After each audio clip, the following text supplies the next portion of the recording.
This small river splits the village of Pettigo from its twin Tullyhomon, and since partition in 1921, it's divided the Republic of Ireland from Northern Ireland.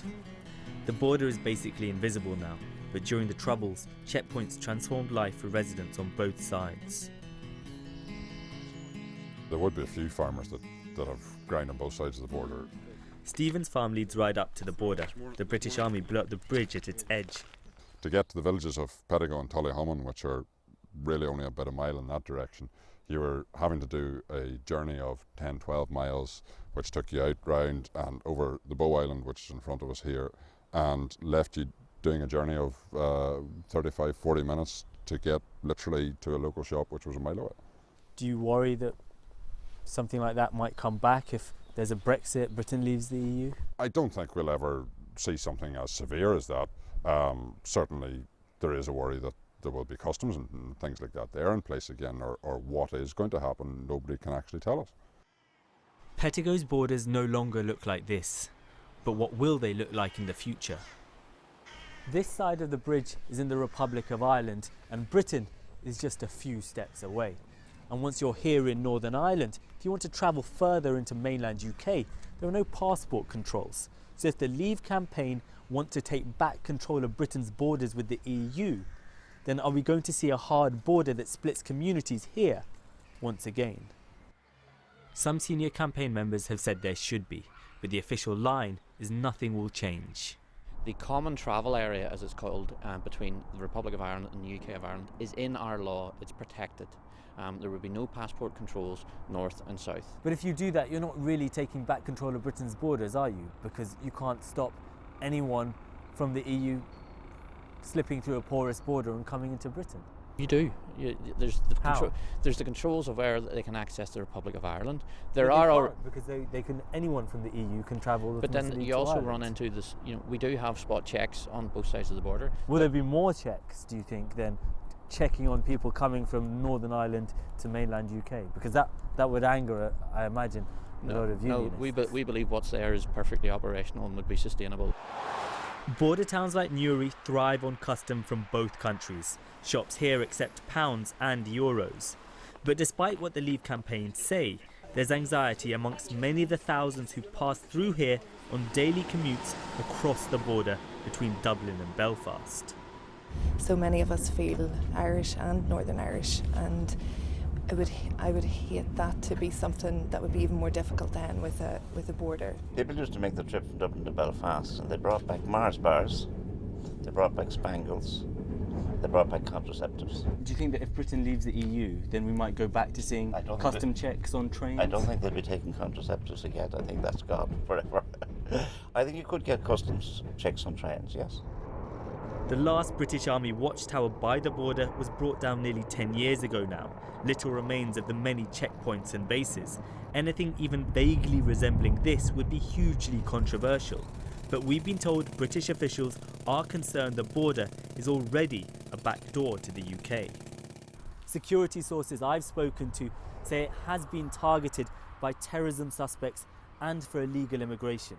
There have been talks predating the referendum between Britain and Dublin on visa harmonisation and on improving security checks on those arriving into the Republic of Ireland.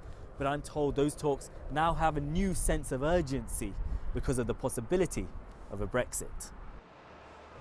For many living and working by the border though, like here in Warren Point Harbour, the primary concern is the economic impact of leaving the EU. Even some Leave campaigners say Northern Ireland is a net recipient of EU funding by £58 million, much of it agricultural subsidies, though they still argue the UK would be better off out overall. 37% of Northern Irish exports go to the Republic of Ireland, 22% go to the rest of the EU. Ireland would also be affected. 17.5% of their exports go to the UK. 40% of the trade of this port, both import and export, comes from or goes to the Republic of Ireland. But to be quite honest, if there were difficulties with border controls and paperwork and customs, I'm quite sure that that trade would disappear from here and go to ports in the Republic where there would not be these controls.